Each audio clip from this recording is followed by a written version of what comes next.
Hi guys, welcome back to Dream Phonograph. Tonight, we're traveling to Renaissance Florence, a city of candlelight, spice markets, and quiet courtyards. You are an innkeeper, rising before dawn to warm the hearth, greet weary merchants, and keep the hum of trade in perfect rhythm. So, settle into your pillow, breathe slowly, and let this gentle story carry you through the winding streets of history. You wake before the first blush of light reaches the terracotta roofs, guided by the habit that tugs you from dreams a breath before the bells of San Lorenzo toll their soft thirds. Slow-banked embers whisper in the hearth, and you kneel to coax them with a twist of rosemary twig. Warmth creeps into your palms while the rest of the inn still breathes in the gentle rhythm of sleep. You hear the distant Arno murmuring beyond the city walls, its mist drifting through the shutter slats to rest cool against your cheeks. You move through the common hall with steps that tread memory-worn paths. Benches stand pushed beneath oak tables, polished with beeswax and last night's laughter. You straighten a stool knocked askew by a late-rising woolfactor, smoothing the cushion he borrowed for his aching back. The merchants from Lucca slumber upstairs, their chests tucked beneath their beds, belts coiled like sleeping serpents atop the latches. You picture the ledgers hidden inside, ink still wet from yesterday's negotiations, and you resolve to offer them warm wine at sunrise so their voices will loosen in the chill. The kitchen waits as a quiet companion. You lift the heavy lid from the bread chest and inspect the loaves delivered after midnight, their crusts dusted in flour, their centers still breathing the fragrance of the baker's oven. A cloth dampened with rainwater keeps them fresh. You slice a token heel, taste the mild sweetness, and imagine how a dab of honey will welcome merchants weary from thunderous cartwheels. Along the shelf, ceramic jars line up like patient witnesses, cinnamon bark, anise, pepper shipped with care through Pisa's port. You let your fingertips brush the stoppers and whisper the names of the traders who entrusted you with each bundle. Outside, the courtyard stones retain the previous day's warmth. You carry a lantern to the stable and greet the horses with a murmur, easing the door so hinges do not complain. The head groom, Matteo, sleeps in the loft, his snores folded into the soft stamp of hooves. You lay fresh straw, spread oats, and hang lavender sachets to calm restless animals who traveled from Siena through the night. One bay mare stretches her neck and nudges your shoulder, the scent of coarse hair and iron bit mingling with the dawn. You answer by scratching her jaw, promising an extra pail of heated water to soften her muscles. When the bells finally sound, they resonate through the courtyard, carrying through the laurel you hung yesterday. Sound rolls over clay tiles, over shuttered windows, and into your chest like a slow tide. You breathe with it, counting heartbeats between chimes.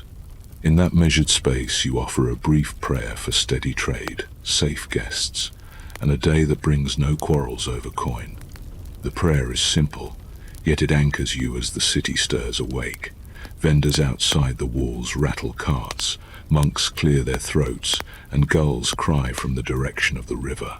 Light gathers at the edge of the sky, and you turn toward the inner door, ready to kindle the hearth into a glow that will greet the first merchant to descend. A gentle scrape at the lintel tells you the baker's boy has arrived, breath clouding in the cool air. You open the door and accept the wicker basket he offers, still damp with oven steam. He reports that the mill upstream runs smoothly again after last week's repairs, then darts away toward the market gate before the watch closes it. You lift each loaf, tapping the crust to hear the hollow note that promises light crumb. Crumbs cling to your fingers. You taste the sweetness, and imagine how a smear of early honey will soften merchants' voices when they speak of debts owed. Before the household wakes, you climb the narrow stair to the linen loft. There, rows of drying cloth sway gently in the draught. You fold each square, noting which initials have begun to fade. and will need restitching. Through the small attic window, you glimpse the river mist catching the first rose of sunrise. A swallow skims past the glass, its wings flicker like quick prayers, and you let the moment steady your breathing. You tuck sachets of thyme between the folded linens to keep them fresh, reminding yourself to thank the laundress for such even stitching. Descending again, you pause at the chapel niche. The vigil lamp flickers, and you trim its wick, ensuring the flame remains clear. You replenish the small bowl of blessed salt from Santa Croce, touching it to your forehead as a quiet ritual. The stone against your knees feels cool and grounding. You murmur gratitude for the guests entrusted to you, and ask for patience should the day bring unexpected burdens. Back in the kitchen, you set a pot of barley porridge atop the trivet, stirring in water until the grains swell. You add a spoonful of honey saved for mornings when negotiations will be long. Dried pears, sliced into ribbons, fall into the pot, followed by a pinch of cinnamon that blooms in the steam. The aroma drifts into the hall, weaving with the scent of fresh bread to form an invitation that needs no herald. While the porridge thickens, you polish the brass warming pan until it mirrors the hearth in soft curves. You arrange clay cups on a wooden tray, filling each with watered wine, warmed gently with cloves, so the first guests down the stairs will feel heat spread through their fingers. You set aside a smaller cup for Matteo, knowing the groom's voice grows rough after nights spent coaxing anxious horses across the courtyard. The courtyard receives your final attention before the day fully breaks. You sweep the stones in slow arcs, guiding stray petals toward the gutter. Dew beads along the laurel leaves, catching early light and scattering it like quiet stars. A cart wheels past the alley, the driver humming a psalm. You respond with a nod he cannot see, content simply to share the dawn's stillness. By the time footsteps creak overhead, the hearth glows, the porridge thickens, and the inn smells of rosemary, wood smoke, and anticipation. You smooth your apron, wipe the last crumbs from the counter, and open the inner shutters to welcome the gold of morning. You stand at the threshold, ready to greet the first merchant who descends with sleep-softened eyes.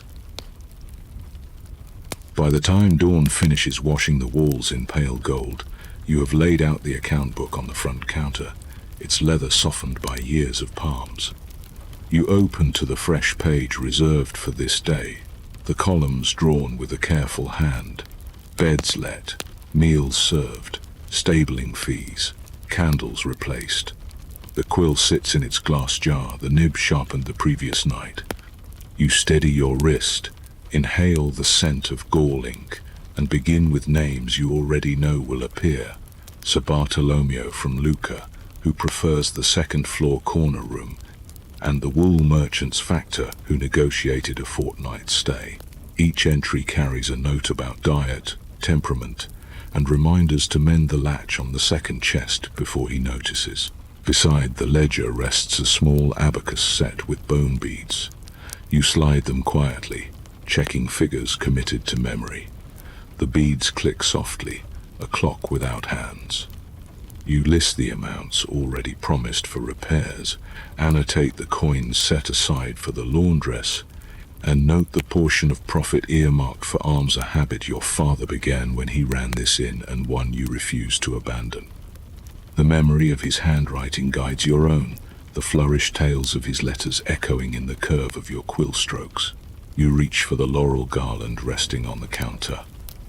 Guild statutes require the greenery to signal inspected lodging, but you hang it with personal pride, weaving rosemary sprigs between the leaves. Standing on the threshold, you pin it to the iron hook above the door. The scent drifts downward, greeting passers-by with an herbaceous pulse that promises comfort. As you smooth the ribbon, you watch the street-awakened cobbler apprentices sweeping dust, a fishmonger's boy jogging past with baskets of river catch, a messenger in Medici colors trotting toward the palazzo. A washerwoman pauses to adjust her basket and calls a blessing toward your doorway. You answer with a raised hand, and a smile she can feel, even if the distance hides it.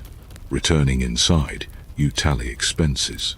You mark the cost of lamp oil, the commission owed to the spice broker who secured coriander at a fair rate, the silver you promised the laundress for returning linens without a single tear. You tuck beneath the ledger a folded letter bearing the Arte degli Albergatori seal. Inspectors will arrive sometime this week, the parchment says, though it never lists the hour. You add a discreet star near the inventory column to remind yourself to double-check the number of clean towels and confirm that each bedpost bears the guild stamp. The morning's receipts call to mind the wider web of obligation. You draw out a second ledger, slimmer, reserved for debts others owe you. Names of traveling merchants stretch across the page, accompanied by symbols that remind you of their temperaments, a sprig for those who pay early, a small cloud for those who need gentle nudging. Today you sketch a sun beside Aldo's name, anticipation bright in your chest. His reliability lightens your calculations. A breeze slips through the open door and stirs the parchment edges. You glance up in time to see Matteo leading the bay mare to the trough, steam rising as water meets the chill morning air. Beyond him, the street widens toward the Mercato Vecchio, where merchants from Pisa and Prato lay out bolts of cloth already. You think of the caravan you expect before noon, a trio of wagons carrying leather goods destined for Venice. Their captain trusts you to secure his apprentices and goods, and you note his name in the ledger with a space left ready for details about their supper preferences. You jot a reminder to warm extra water for washing the travel dust from their hands. As you work, you speak the names softly. Doing so honors the people behind the ink. Sir Bartolomeo, pragmatic yet fond of cinnamon in his morning wine. Giovanna, the silk trader, whose laugh fills the hall. Father Tommaso, a pilgrim guide, who appears twice a year with new stories. Each name carries a story you safeguard alongside coin. You pause to sharpen the quill, slicing the tip with practiced ease, and use the leftover sliver of reed to mark the page, a promise to return should a new thought arise. You open a drawer beneath the counter, where neatly folded scraps of parchment wait for quick notes. On one, you write a reminder to ask the apothecary for more lavender oil. On another, you record the washerwoman's request for gently scented soap to ease her hands.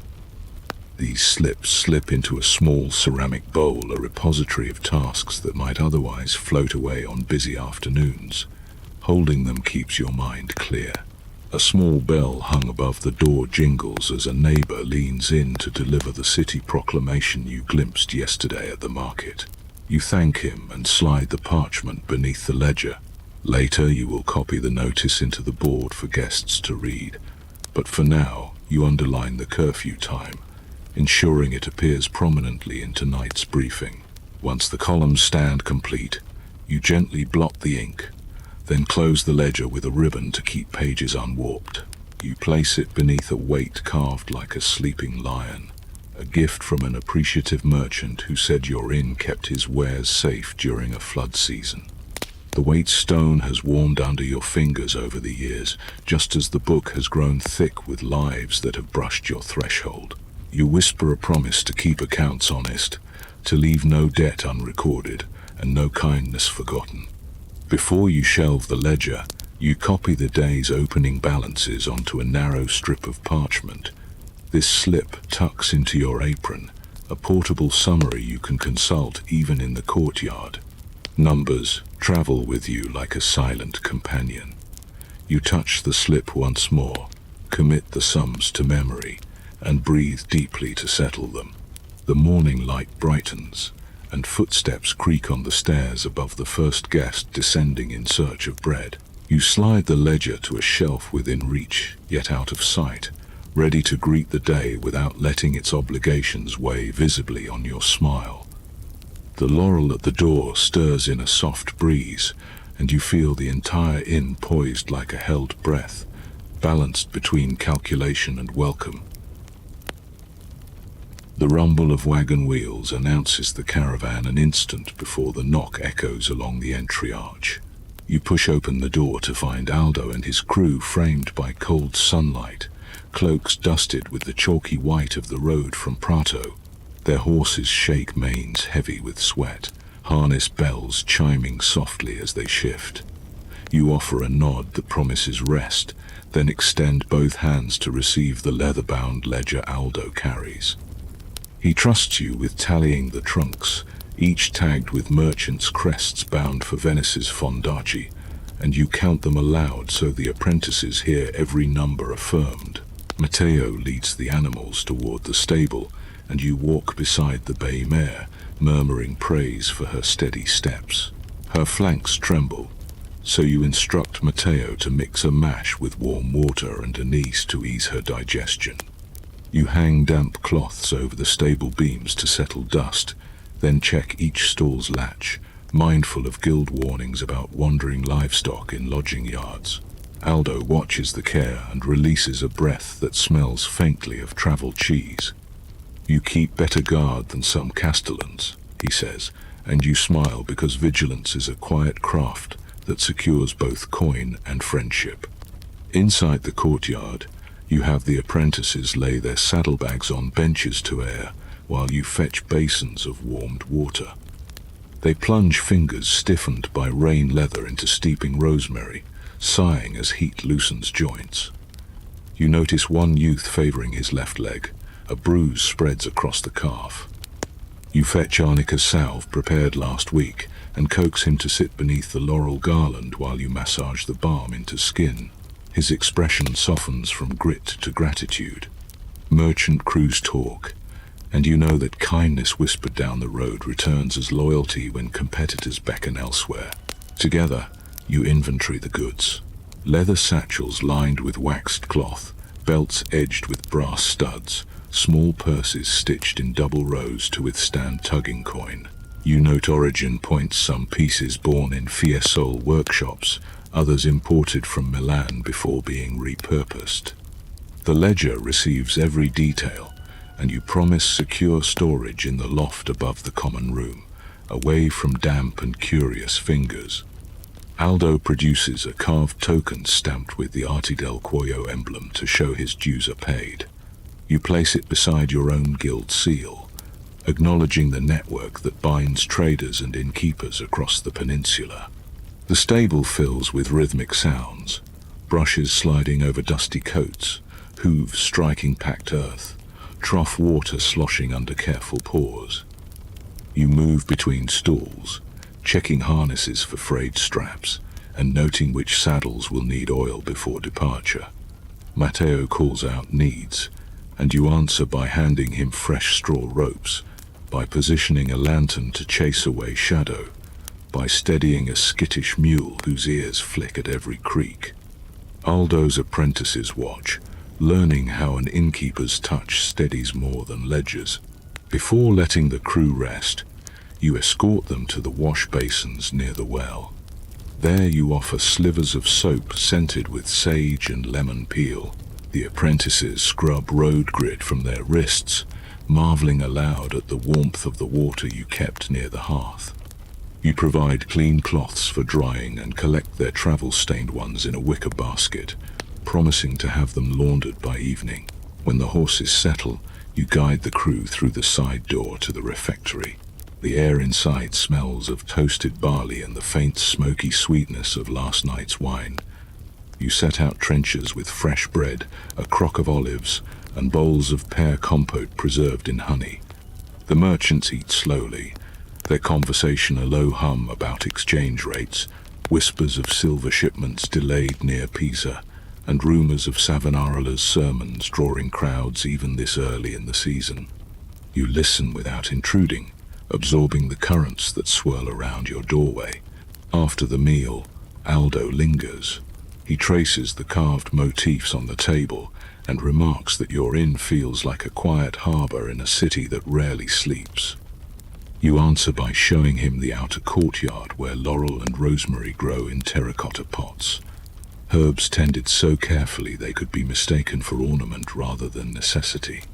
He nods, understanding that harmony takes tending just as commerce does, A light breeze carries the sound of a distant loom, a reminder that every craft in Florence hums alongside trade.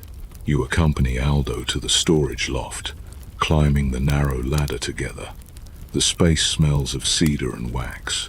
You show him the wooden chests lined with canvas where you will secure his leather goods. Each chest bears a chalk mark identifying its owner, and you hand Aldo the chalk to inscribe his own symbol, a small boat, carved into the leather of his purse as well. He smiles at the courtesy and leaves the mark with deliberate strokes. Before departing to rest, Aldo's apprentices ask if they may stable their own horses. You agree, provided they follow Matteo's instructions. Watching them tend their animals under Matteo's supervision, you see the pride that swells in their shoulders. A partnership forms in those quiet minutes, one that binds caravan and inn through shared labor. As the caravan members retire to their rooms, their boots lined in the entryway and cloaks hung to dry, you feel the courtyard steady into calm. You hang each cloak on a peg according to its crest, ensuring apprentices can find their masters quickly. You check the gate latch twice, settle a lantern in its niche, and watch the shadows lengthen. The gate closes with a reassuring thud, sealing in the trust that merchants carry on your name along every road they travel. You linger a moment longer, listening to horses sighing in their stalls and the faint whisper of leather creaking as it relaxes, then turn toward the hall to prepare the next kindness. With guests settled, you return to the kitchen and lift the heavy copper pot that waits atop the trivet. Morning light slides across the polished surface, catching flecks of oil left from last night's stew. You rinse the pot with water drawn from the cistern, then lay out ingredients in the order your mother taught you: onions sliced thin, chickpeas soaked overnight, carrots cut into coins, and turnips diced into gentle cubes. You press garlic cloves beneath the flat of your knife, their sharp fragrance rising like a promise. Into the mortar go peppercorns, a single stick of cinnamon, and a pinch of saffron saved for days when merchants arrive dusted with fatigue. You grind them slowly, listening to the grit rhythm, letting scent fill the room until your breath carries warmth. The fire crackles as you tip olive oil into the pot. Onions sizzle, releasing sweetness that curls around your wrists. You stir with a wooden spoon worn smooth at the handle. Chickpeas follow, then vegetables, then a ladle of broth simmered from beef bones the previous evening. Steam blooms. You add a splash of vernaccia wine reserved for cooking, the liquid hissing as it meets heat. The spice mixture falls like golden dust, tinting the stew. You lower the flame until bubbles rise in a lazy cadence. A sprig of savory tied with twine rests atop the surface, infusing gently. Outside the open kitchen window, the street breeze draws the aroma outward, an invisible banner telling merchants they have reached a place where hunger softens. You set to preparing bread trenchers, slicing rough rounds into thick slabs. Some you toast near the hearth to cradle stew, others you leave soft for those with tender teeth. Today is not a fast day, yet you plan alternatives for devout guests: salted cod soaked since dawn, ready to flake into a rosemary broth if needed. A pot of mulled wine warms on the smaller fire, spiced with cloves and orange peel gifted by a Venetian factor grateful for your secure storage last winter. You skim the surface to remove foam, ensuring clarity in every cup. Between stirrings you tidy the shelves, ensuring each jar bears a charcoal mark showing the date of last refill. Supplies run low faster in autumn when traders crowd the roads, and you keep careful track to avoid scolding from the guild. A ledger of provisions rests open beside the spice jars, each entry noting quantity and cellar. You add today's usage fractions, scribbling figures while the stew murmurs behind you. The kitchen cat, Bianca, twines around your ankles, eyes half-lidded. You reward her patience with a sliver of cured meat. Her purr blends with the simmering, another layer in the day's soft symphony. Steam thickens and fogs the window panes, so you wipe them with your sleeve, drawing arcs that frame the street outside. You glimpse Aldo, conferring with his men near the stable, their gestures slow now that hunger no longer edges their voices. A pair of local merchants passes by, noses lifted to the air. You catch their curious glance, and one calls a quiet greeting, promising to return for supper. You nod, heart eased by the knowledge that your kitchen's scent carries invitations beyond words. Near the back of the pantry, you reach for earthen jars of lentils and barley, checking their weight. You shake the jars gently, listening for the sound that indicates where the stones hide among the grains. Finding none, you smile. The supplier kept his promise. You roll wax sheets around a wheel of cheese to keep it moist, then tie the wrapping with twine. Every motion is deliberate, a meditation that turns labor into calm. On a side table you arrange herbs. Bay leaves, sage, and thyme lie in neat bundles tied with red thread. You pluck a few thyme sprigs and crush them between your fingers, releasing scent that makes the air almost sweet. You hang the rest near the chimney to dry, watching stray leaves flutter toward the floor. The cat bats at one, and the playfulness brings a quiet laugh to your lips. As the stew thickens, you prepare accompaniments for the merchant's midday snacks. You slice sheep's milk cheese, arrange dried figs in concentric circles, and sprinkle them with crushed fennel seeds. A small bowl of almonds roasted in honey sits nearby. You cover the platters with linen to keep them warm, labeling each with a tiny parchment tag so the helpers know which table receives which delicacy. The kitchen's rhythm invites memory. You recall your mother humming as she stirred stews during siege years, stretching spices across thin rations without letting spirits sink. Inspired, you hum a soft melody, letting it weave with the stew's bubbling. Your voice mingles with the gentle clatter of wooden spoons and the distant murmur of the courtyard, and the kitchen feels both ancient and bright. When Bianca's ears twitch toward the door, you know someone approaches. Aldo steps in, drawn by the aroma. You hand him a spoonful of broth, inviting him to taste. He closes his eyes, nodding in appreciation, and you promise the full meal will be ready when the bells mark the next hour. He leaves a coin on the counter, a gesture of thanks you will record later. Finally, you taste the stew. Chickpeas yield without losing shape, and broth coats your tongue with warmth that lingers. You adjust salt, add a squeeze of lemon preserved with bay leaves months ago, and ladle a sample into a small bowl. The flavor sings of trade routes and patient tending cinnamon from Alexandria, wine from Tuscan hills, vegetables from the market you walk daily. You set the bowl aside for the first merchant to descend, knowing that a generous spoonful and a crust of bread can turn fatigue into calm. Before leaving the kitchen, you cover the pot with a wooden lid to keep steam from drifting too quickly. You wipe the counter with a damp cloth, arrange the ladles in order of size, and open the back door for a moment to let fresh air mingle with spice. The pot continues its gentle pulse, keeping time with your heartbeat as the day moves toward its late morning rhythm.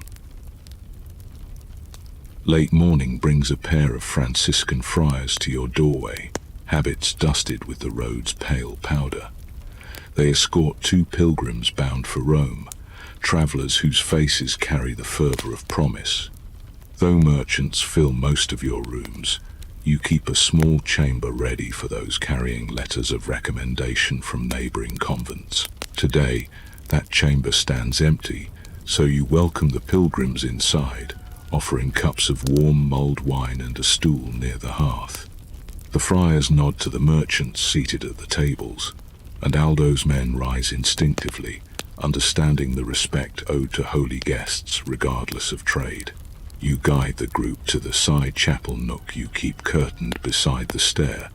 A painted Madonna watches over a table bearing candles and a small basin of blessed salt obtained from Santa Croce. You light two tapers, their flames steady despite the draught. The pilgrims lay their worn gloves beside the salt and murmur prayers for safe passage. You add a whispered petition for your merchant guests as well. Prosperity flows more smoothly when escorted by goodwill.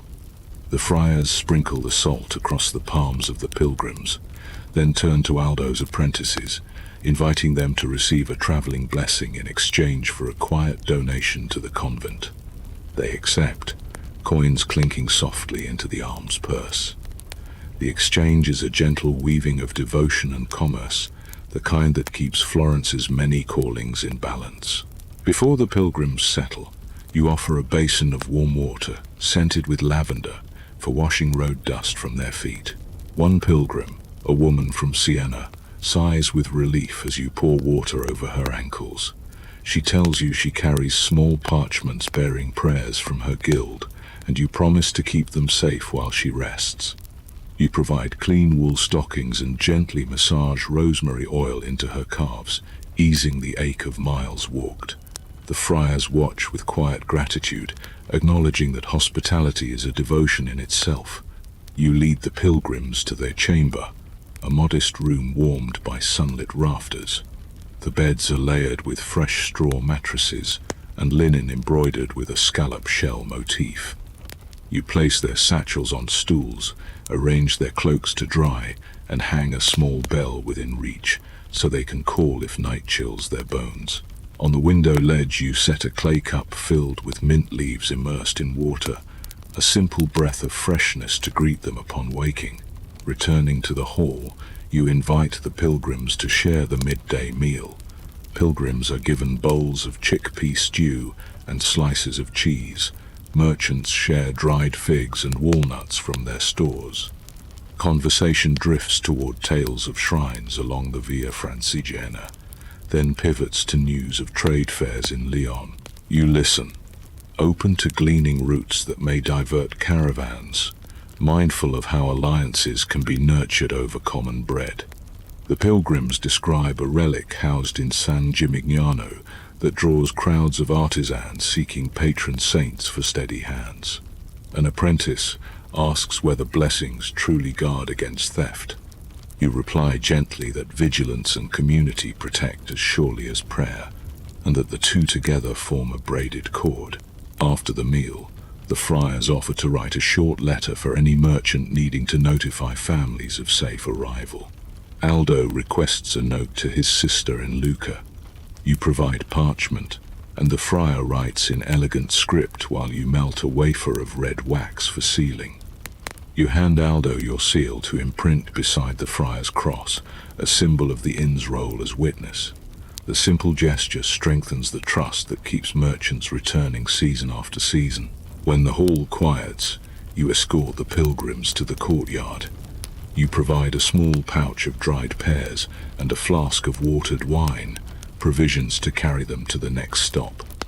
The friars offer a final benediction, palms raised, and the merchants bow their heads, acknowledging that profit and piety share the same streets. Before leaving, the elder pilgrim presses a simple wooden charm into your hand, carved with a scallop shell. You hang it near the register, a reminder that even in a house of merchants, hospitality extends to those whose wealth lies in blessings rather than coin. As the gate closes behind them, you breathe in the quiet they leave, a stillness filled with gratitude. You return to the hall to find Aldo examining the charm's placement. "May it keep our ledgers balanced as well as our souls," he says with a smile that reaches his tired eyes. You nod and feel the truth settle. The inn thrives when trade and devotion move in tandem, each steadying the other. Before the hour passes, you write the pilgrims' names in a small book reserved for travelers who journey for faith rather than commerce. Beside each entry you note the date, the direction of travel, and any messages they carry. The record comforts you. Seeing the procession of names reminds you that your inn stands as a waypoint on a path stretching beyond Florence, linking sanctuaries across the peninsula. You return upstairs to ensure their chamber truly soothes. One pilgrim sits at the window, fingering her rosary while gazing at the moonlit rooftops. You offer her a wool shawl and a whispered assurance that dawn bread will be ready before she departs.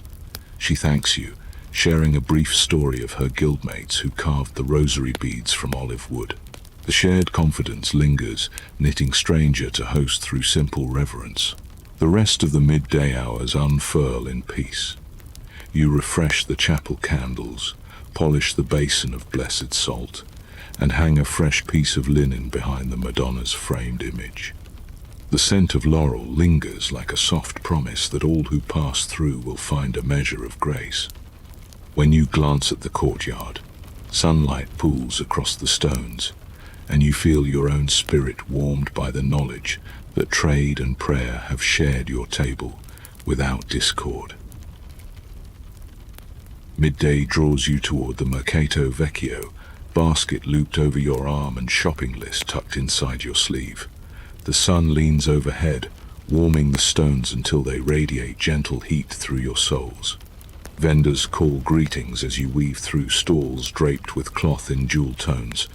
You stop first at the spice seller, who keeps his scales balanced with the precision of a banker. He measures cumin and black pepper, while you discuss the latest tariff on alum shipped from Volterra. News carries on every breath. Whispers that Lorenzo de' Medici might sponsor another festival to steady public spirits after Savonarola's sermon stirred disquiet. You file the rumor away.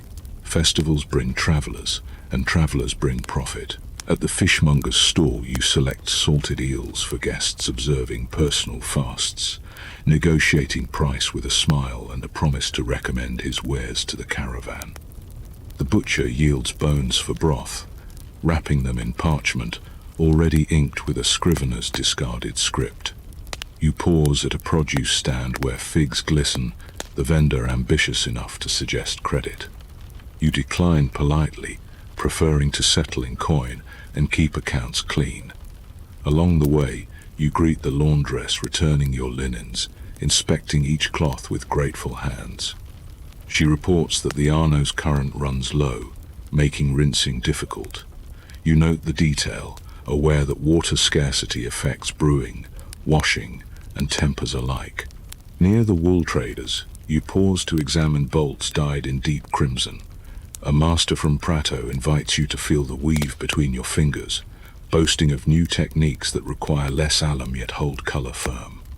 You stroke the cloth gently, praising the craftsmanship, then mention the merchants lodged under your roof, who might seek such wares. The trader presses a scrap of fabric into your hand as a sample, asking you to show it to Aldo. You tuck it carefully into your basket beside the spices. The soundscape of the market shifts with each step. Cobblers hammering nails, hawkers singing rhymed advertisements, monks chanting blessings as they accept alms. You let the noise wash over you without haste. At a stall run by an elderly woman selling dried herbs, you purchase bundles of hyssop and marjoram. She leans in to share gossip about a banker rumored to extend credit to caravans bound for Lyon. You note the name, recognizing the value of introducing Aldo to reliable financiers. In the square's center, a knot of citizens gathers around a broadsheet nailed to a post. You edge close to read the printed words announcing new curfew enforcement in response to growing street debates about the French king's moves in Naples. Merchants murmur about potential disruptions to the Via Francigena should soldiers march. You listen, absorbing caution. Back at the inn, you will remind guests to keep their conduct papers ready for inspection after sunset. A city watchman you recognize catches your eye. He tips his cap and mouths that he will stop by tonight. You nod, already planning the manner in which you will smooth his visit so weary travelers can sleep without fear of sudden pounding at the door. Near the broadsheet, a young notary offers letter-writing services. You commission a brief note to the carpenter regarding the gate repair you earmarked in the ledger.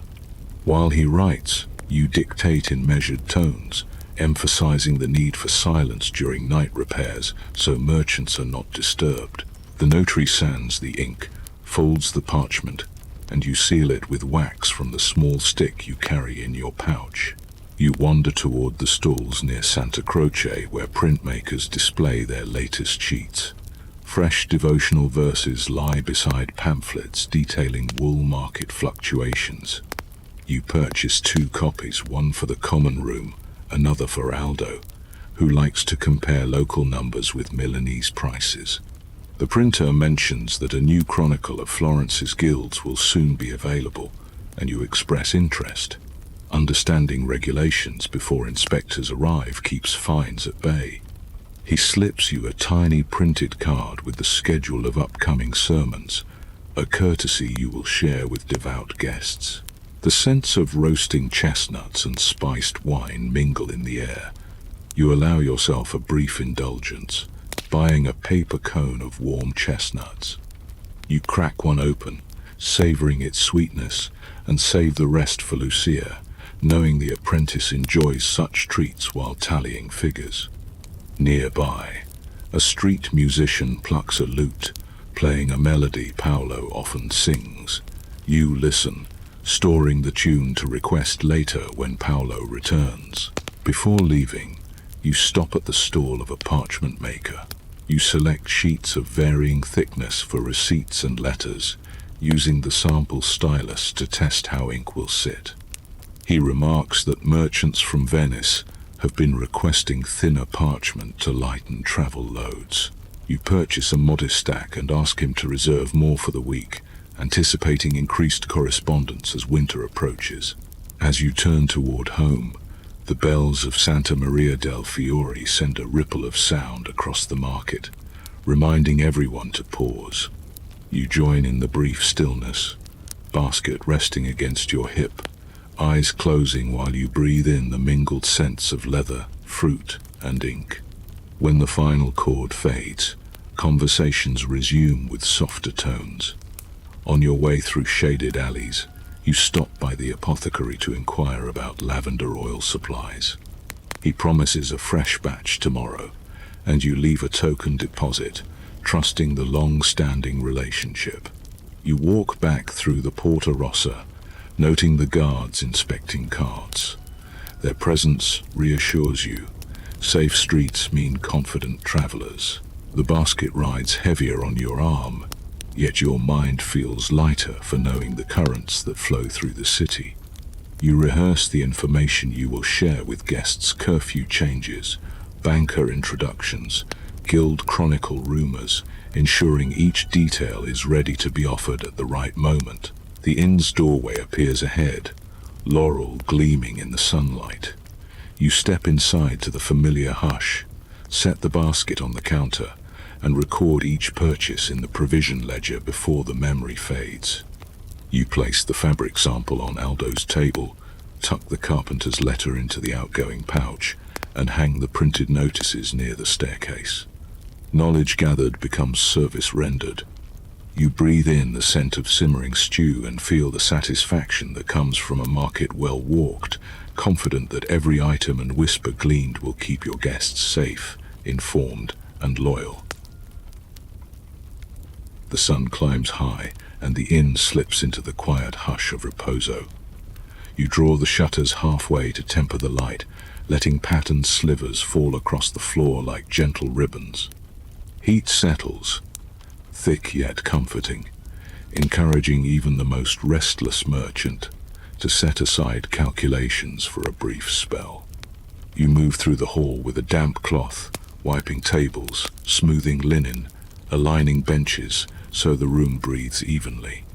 Overhead, floorboards creak as guests shift into comfortable positions on straw mattresses, lulled by the city's pause for midday rest, a custom Florence shares with every hill town under this sun. In the courtyard, you sprinkle water onto the flagstones to cool them. The droplets release the scent of warm stone and basil from potted plants you keep near the well. Bianca dozes on a windowsill, tail twitching at distant swallows.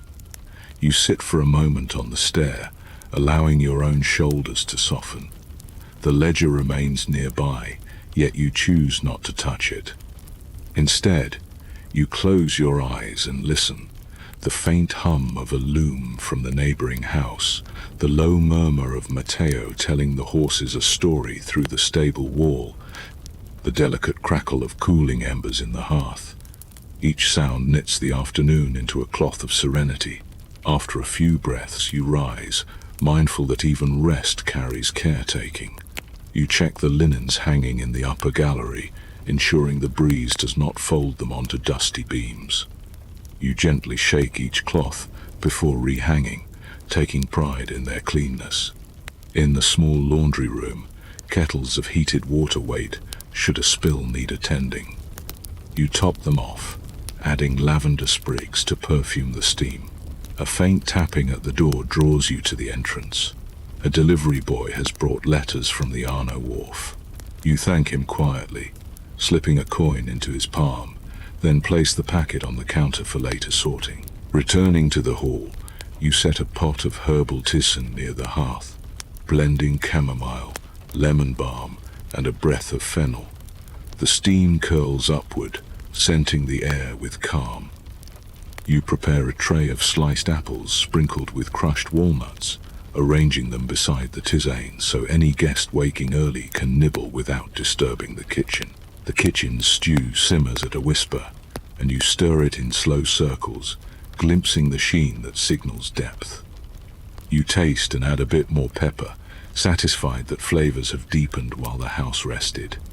On a nearby tray you arrange cups, each filled with cool water infused with lemon peel, ready to be offered as guests emerge from their siestas. A bowl of almonds sits beside them, dusted with fine sugar. You set a small dish of honeyed chickpeas for the apprentices, a reward for their diligence. With the house quiet, you take a moment to mend a loose hem on the table runner used during evening meals. Needle and thread glide through linen while you sit by the open window. Outside, swifts trace arcs across the sky. You remember your mother stitching during these same hours, her presence a steady anchor. The memory wraps around you like a shawl. Matteo steps in softly to report that the horses have finished their mash and now rest in shade. You hand him a cup of the herbal tisane, encouraging him to take a seat on the bench beneath the open shutters. He drinks, eyes closing briefly, and thanks you before returning to the stable. His quiet gratitude reassures you that even caretakers need tending. The lull invites small acts of care you rarely voice. You check the guest ledger for tomorrow's arrivals, penciling gentle reminders, prepare almond cakes for Sir Bartolomeo, mend the window catch in the corner room. You slip the notes beneath the paperweight so they greet you at dawn.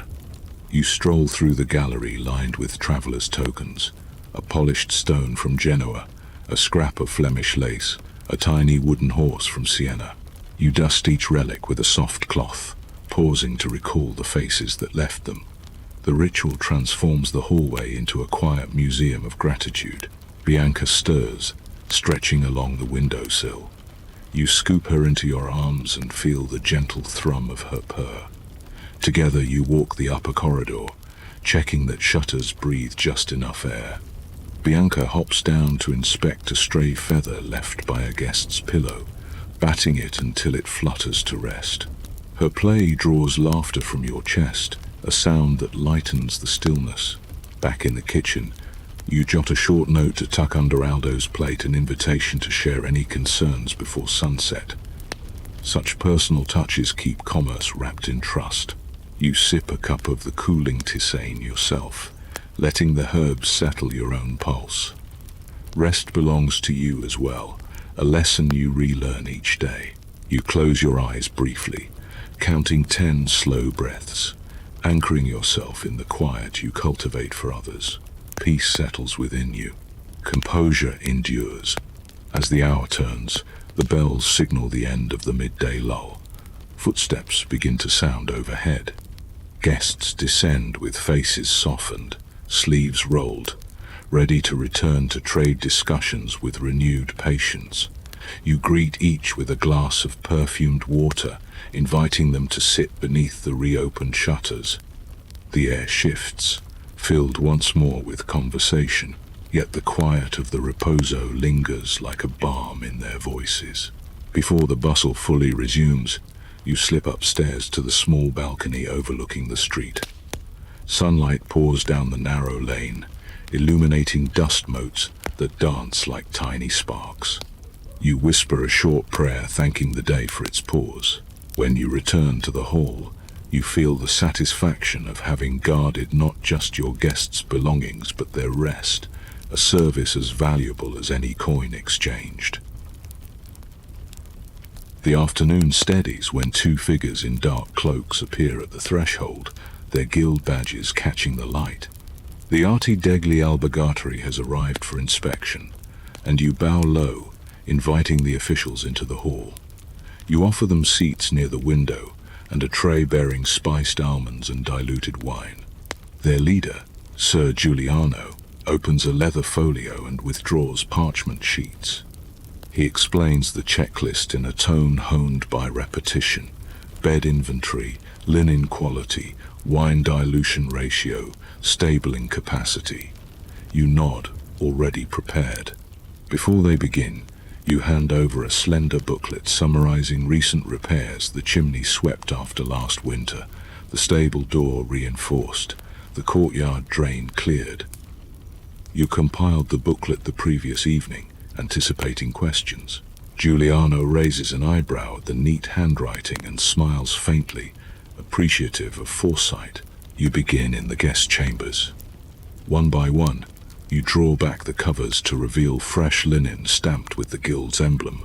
Giuliano runs fingers along seams, testing for frays, while his companion checks for neatness beneath mattresses. You answer calmly when asked about turnover rates, citing the current roster of merchant clients and the pilgrims who visited earlier.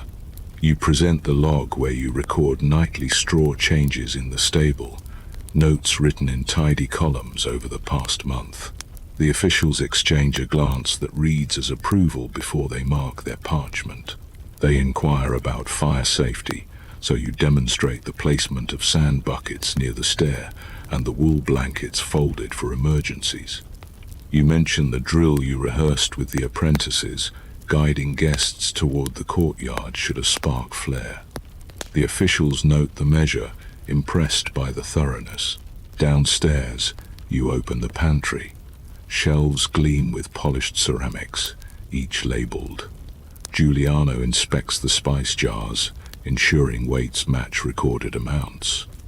You show him the ledger page noting recent purchases at the Mercato Vecchio, and he nods at your prudence in diversifying suppliers. When he inquires about wine dilution, you demonstrate the measuring rod you use to keep ratios aligned with guild standards, filling a cup and letting him taste. He remarks that some inns serve wine too strong in hopes of tipsy patrons. You reply with a gentle smile that your aim is rest, not revelry. They test the balance of your scales using iron weights they carry. The pointer settles evenly, and you feel a quiet satisfaction. You explain how Lucia double-checks weights each week, building discipline even in mundane tasks. Giuliano makes a note of the apprentice's diligence, promising to mention it in his report. In the stable, Matteo stands at attention, cap in hand. The inspectors walk the aisle, counting stalls and confirming each latch secures smoothly. They examine the hayloft to ensure no contraband hides among bales. Matteo points out the lavender and juniper sachets hung to keep pests at bay, and Giuliano makes a note about recommending the practice to other members. You feel a flicker of pride on Matteo's behalf. His diligence reflects on the entire house. They examine the water troughs, assessing cleanliness, and you describe the schedule you maintain to scrub them every other day. You also indicate the ledger entry noting oat consumption per horse, a detail that demonstrates preparedness for sudden influxes of animals. The inspectors exchange approving glances. Such records protect the guild if disputes arise. Back in the hall, Giuliano asks to see your license. You retrieve it from a carved chest, presenting the parchment along with the tax receipts paid for the quarter. He checks the seals, then nods. His companion reviews the posted rate list near the door, ensuring prices match those filed with the guild. They do, down to the last denaro. Finally, Giuliano seals the inspection sheet with red wax. He hands you the duplicate copy, praising the inn for exceeding standards despite heavy merchant traffic. He cautions that inspectors will return without notice before winter to monitor curfew adherence, and you assure him you welcome their vigilance. As they prepare to leave, you offer each a small loaf wrapped in linen, a gift not in the ledger but in the tradition of goodwill. Giuliano accepts, remarking that such gestures make their task lighter. When the door closes, you allow your shoulders to ease. The apprentices, who had watched from the staircase, exhale in unison. You gather them close, explaining why every detail matters, from the way blankets fold to the tone used when greeting officials. Aldo descends to offer congratulations, noting that a favorable report spreads fast among traders. You tuck the sealed parchment into the drawer beside the ledger, satisfied that your house remains in good standing, ready to welcome merchants who value security and grace. Before returning to other duties, you pin a small ribbon beside the doorway to mark the inspection's successful completion. It will remind you and your helpers that diligence is noticed. The ribbon flutters softly as a breeze passes, whispering encouragement for the rest of the day. You gather the staff around the kitchen table for a brief debriefing. Together, you review each inspector's comment, deciding which habits to reinforce, double-checking wine dilution, polishing bedposts weekly, logging straw changes before supper. Lucia takes notes, promising to copy them into the operations book so future apprentices can learn from this moment. After the meeting, you walk once more through the guest rooms, viewing them through the inspector's eyes. You tighten a loose curtain tie, straighten a cushion, add a sachet of thyme to a trunk. These small refinements keep standards alive beyond the official visit. Before evening falls, you draft a brief note to the guild secretary, expressing gratitude for the inspector's guidance. You mention the practices you intend to share with neighboring innkeepers, weaving goodwill that extends beyond your own doorway. You seal the missive with a steady hand, feeling the quiet pride of standards upheld. Duty and gratitude intertwine. As the afternoon light begins to soften, you summon Lucia, the young helper apprenticed to your care. She arrives with ink smudges on her fingers and eagerness bright in her eyes. You set the smaller ledger on the table, the one reserved for training, and open it to the page listing transactions from the morning. Lucia sits upright, quill poised. You guide her through each entry, explaining why Aldo's crew warrants a separate line for storage fees, while the pilgrims' donation appears in the charity column. She copies the figures with careful strokes, murmuring totals under her breath. You teach her to record more than numbers. Beside each name, you coach her to note preferences. Sir Bartolomeo favors mulled wine before bed. Aldo's second apprentice requires a firm mattress to soothe his traveling aches. These details, you say, are threads that weave loyalty. Lucia nods, composing neat annotations. You explain how merchants depend on accurate accounts to settle debts when they reach Pisa or Venice, and that an innkeeper's diligence spares them disputes. She listens, absorbing not only the mathematics but the responsibility that stretches beyond these walls. To keep the lesson balanced, you guide her into the storeroom. Together you count candle stubs and tally soap bars. Lucia practices estimating how many candles remain versus how many should be ordered to meet the next caravan's needs. You point out the markings you etched inside the shelves to indicate reorder levels. She traces them with a fingertip, promising to notice the moment supplies dip below the line. You show her how to rotate stock so the oldest soap is used first, preventing waste. Back in the hall, you spread a map across the table, its surface adorned with inked routes. Lucia studies the paths from Florence to Milan, Pisa, and Rome. You show how merchant caravans rotate according to fairs and harvest schedules, explaining why the inn sees more leather traders near the Feast of San Martino. She asks about storms in the Apennines, and you recount a winter when snow stranded a caravan for a week, turning the inn into a second home. Lucia smiles at the idea of commerce mingling with impromptu family. You produce a bundle of letters saved from past seasons, each with notes about how disputes were resolved. Together you revisit a case where two merchants argued over a crate's weight. Lucia reads the record aloud, noting how careful documentation cooled tempers. You emphasize that honesty recorded at once prevents quarrels later.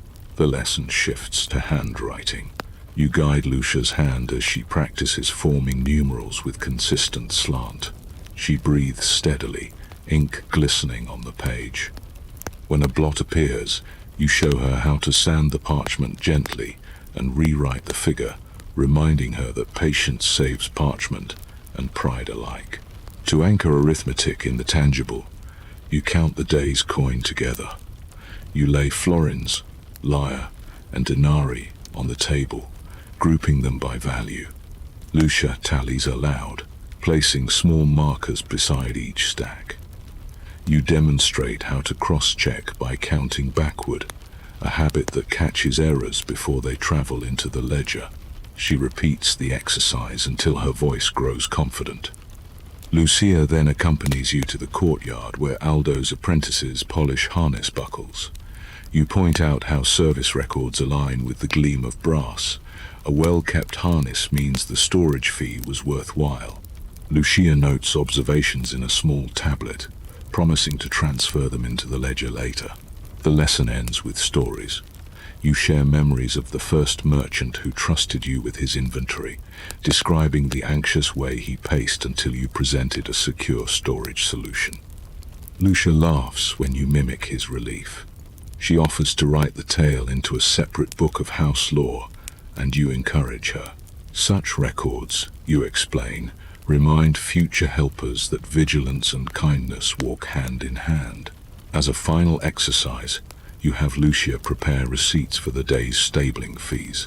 She writes them on crisp parchment, practices folding them into neat thirds, and seals them with a small dab of wax. You praise her steady hand, knowing that each task builds her confidence. Before she leaves, you assign a quiet homework. Observe how merchants converse at supper, and note any patterns that might inform future seating arrangements. She accepts with solemn pride. When the bell for evening prayer tolls in the distance, Lucia gathers her tools. She thanks you with earnest sincerity, promising to memorize the columns before nightfall. You watch her go, proud that the inn's future skill is taking root in attentive hearts. You tidy the training ledger, feeling the ripple of continuity stretch from your teachers to this young apprentice, who will one day carry the keys. After she departs, you open a wooden box filled with letters from former apprentices now running inns of their own. You read a line from each, sharing silent encouragement. Lucia will join their ranks one day, and this thought fills you with steady joy. You jot a short reflection in the training ledger, noting which techniques help today and which questions Lucia asked. This living record will guide future lessons, ensuring the craft remains vibrant long after your hands grow still. Before closing the book, you sketch a simple exercise for tomorrow, teaching Lucia to reconcile inventory with merchant tallies. Planning ahead calms your mind, promising continuity amid changing caravans. You extinguish the training candle with a gentle breath and watch a curl of smoke rise, imagining it as the thread connecting teacher to student across generations. Before leaving the table, you arrange Lucia's quill, sanding block, and inkwell into a tidy row. The orderliness will greet her in the morning like a silent encouragement. You smile at the thought of her discovery, knowing the small gesture will start her day with confidence. The quiet room feels brighter for the care invested. The courier arrives near Vespers, boots splattered with mud from the Arno embankment. He steps inside, shaking droplets from his cloak, and hands you a bundle of letters tied with blue cord. You usher him toward the hearth, offering a cup of watered wine while he catches breath. The packet bears seals from Pisa, Milan, and even Lyon. You slice the cord with a small knife and lay the letters on the table, arranging them by crest. Merchants gather, curiosity lighting their faces. Letters mean news, and news steers decisions. You call each guest by name, delivering correspondence with a quiet word. Aldo receives a missive detailing leather prices in Venice. His brows lift, then settle into lines of calculation. Sir Bartolomeo opens a letter from his partner in Lucca, the wax imprint of a spindle gleaming. You stand nearby in case translations are needed, your literacy valued as highly as your hospitality. One letter bears no name, only a symbol indicating it is public notice. You unfold it and read aloud the official proclamation regarding curfew enforcement, the same you glimpsed at the market. The merchants listen attentively, nodding when you advise them to keep their condotta papers ready for inspection after the 9th hour. From the bundle you extract 2 small newsletters printed on coarse paper. One carries trade news, silver shipments delayed near Genoa, wool harvest forecasts from the Val d'Arno, rumors of Milanese bankers adjusting credit terms. You pin it to the notice board near the staircase so every traveler can consult it. The second sheet contains devotional reflections copied from a sermon preached at Santa Maria Novella. You place it near the prayer nook, recognizing that minds at rest absorb comfort best. The courier remarks upon a new toll being discussed for barges passing downstream. You take note, promising to relay the information to merchants planning river transport. In gratitude, you press a cloth pouch of almonds into his hand and promise a warm bed whenever his route aligns with Florence. He thanks you, promising to return with fresh updates before the week ends. You also offer a small vial of rosemary oil for his sore shoulders, a gesture that earns a weary smile. After he departs, the hall hums quietly. Merchants cluster in small groups, comparing letters, weighing whether to linger in Florence or depart at dawn. You circulate with a pot of warm wine, refilling cups, offering the occasional neutral comment that keeps conversation cordial. When 2 traders debate the impact of delayed silver shipments on currency exchange, you gently remind them that cooperation ensures safe travel through the same passes. You keep a small table by the window reserved for correspondence. Tonight it becomes a hive of quills scratching. Aldo drafts a reply to his Venice contact, asking Lucia to fetch sand for blotting. Sir Bartolomeo dictates a short note to his apprentice, who struggles with elegant script. You guide the apprentice's hand, showing how to loop letters gracefully. The room fills with the soft rustle of parchment and the steady rhythm of people putting thoughts into ink. To maintain order, you log each outgoing letter in a register, noting the destination, courier, and coin attached for delivery. You secure sealed envelopes with twine, tying them in bundles according to route. A small brass key opens the chest where these bundles rest until morning. You check the chest twice, aware that mislaid letters can fracture trust. Between tasks, you read a letter addressed to the inn itself, a note from a prior guest, a wool merchant now stationed in Bruges. He writes of northern markets and expresses gratitude for the safe lodging you provided during last year's rainstorms. He encloses a small sketch of his new shopfront. You pin the sketch near the notice board as a reminder that care offered in Florence echoes across distant ports. As evening deepens, you gather the discarded wax and parchment curls, storing them for kindling. You file copies of receipts in the cupboard, aware that letters can spark new account entries. Lucia brings you a summary of the conversations she overheard, fulfilling the homework you assigned. Her notes include which merchants plan to depart together for safety, information you will share with the night watch to prevent delays at the gate. A knock interrupts the quiet.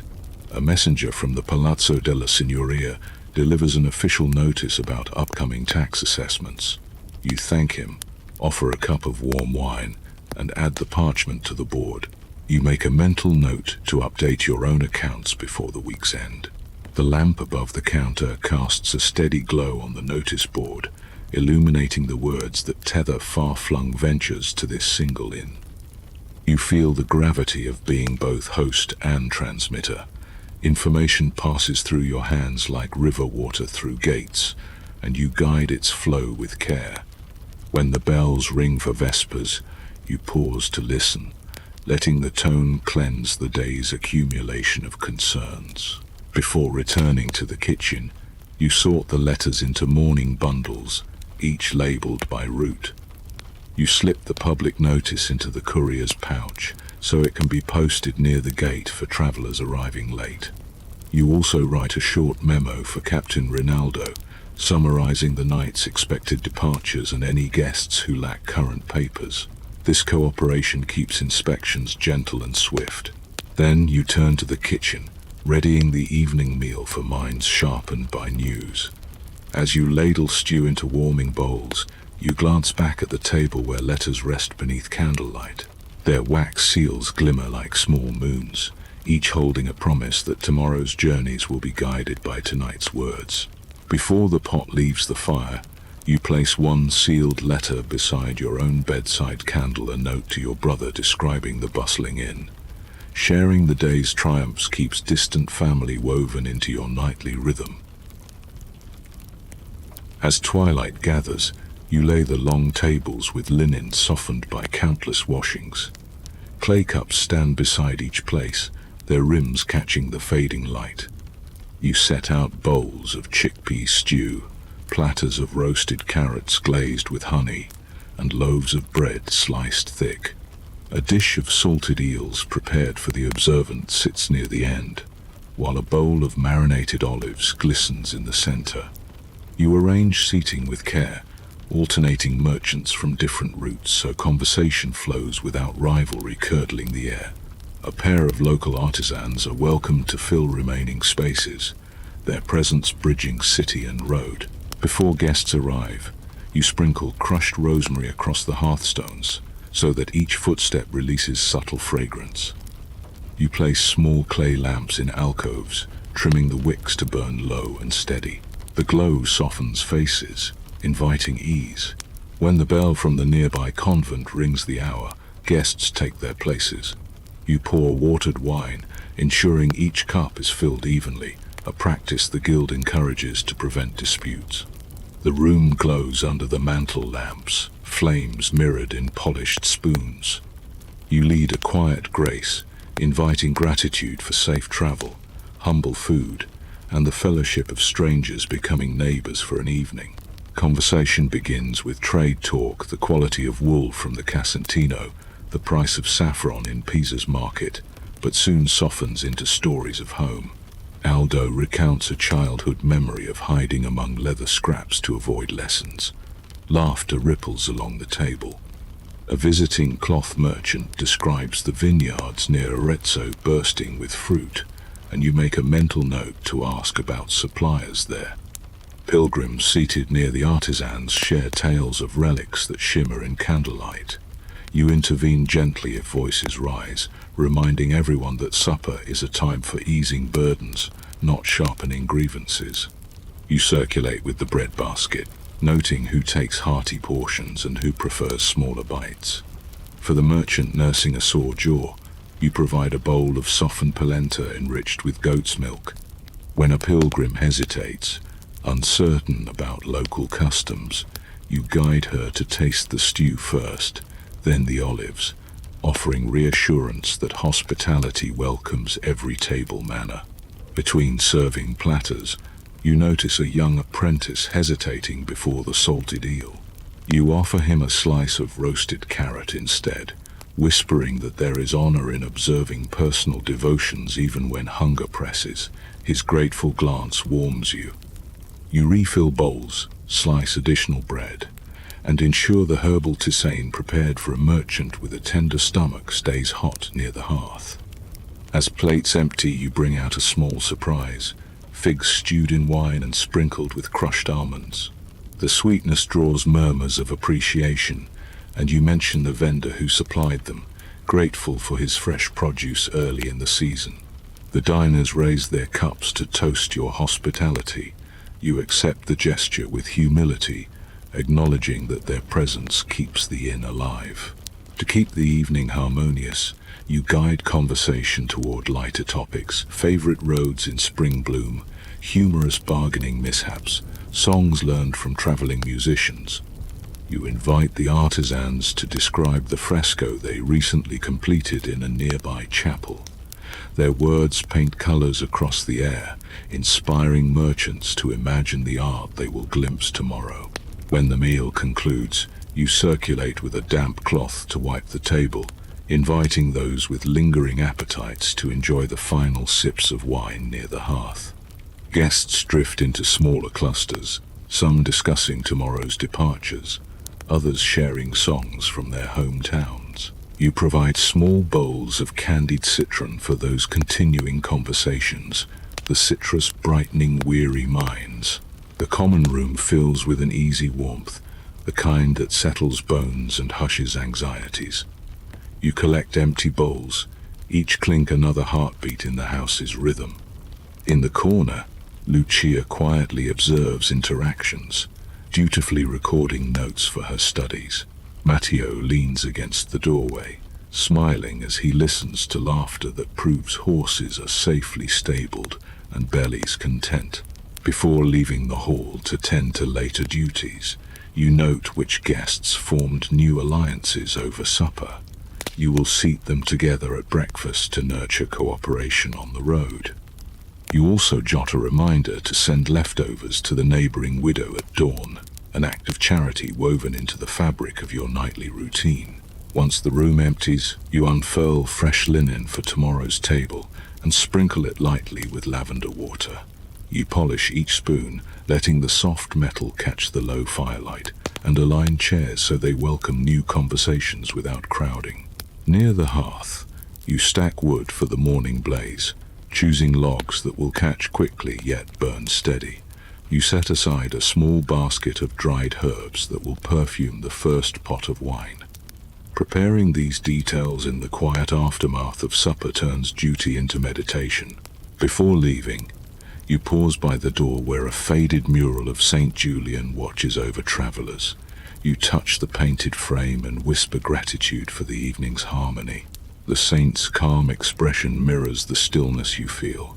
Finally, you write a brief note for the kitchen staff, outlining breakfast pairings inspired by tonight's conversations: almond biscuits for the artisans, hearty porridge for Aldo's crew.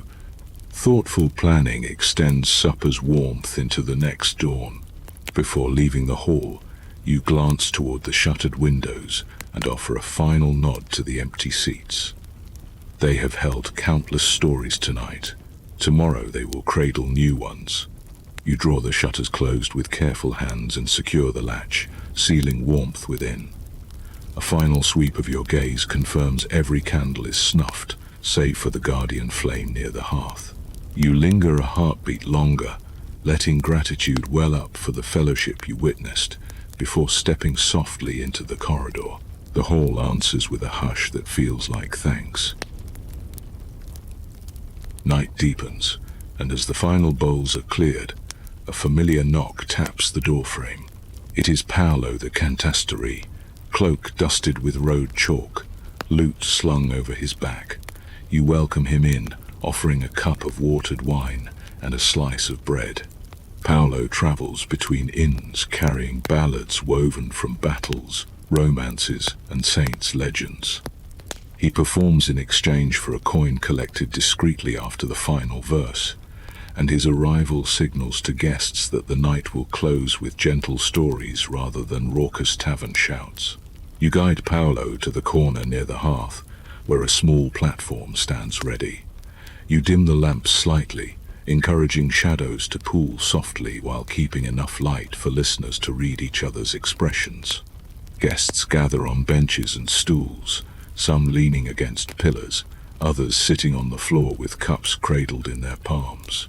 You move quietly through the room, ensuring all have cushions, adjusting shutters to temper the evening breeze.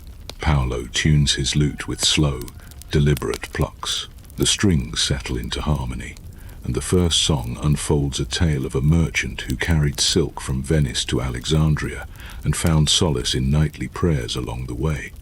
The melody arcs gently, words painting scenes of moonlit decks and quiet chapels. Aldo's eyes close as he listens, the story reflecting his own travels. You watch the apprentices straighten, their fidgeting stilled by the cadence. Between songs, Paolo shares news gathered on his route. A fair thriving in Bologna, a new bridge planned over a tributary near Pisa, whispers that northern cloth may be delayed by early snows. You note each detail, understanding that song and news entwine in his craft.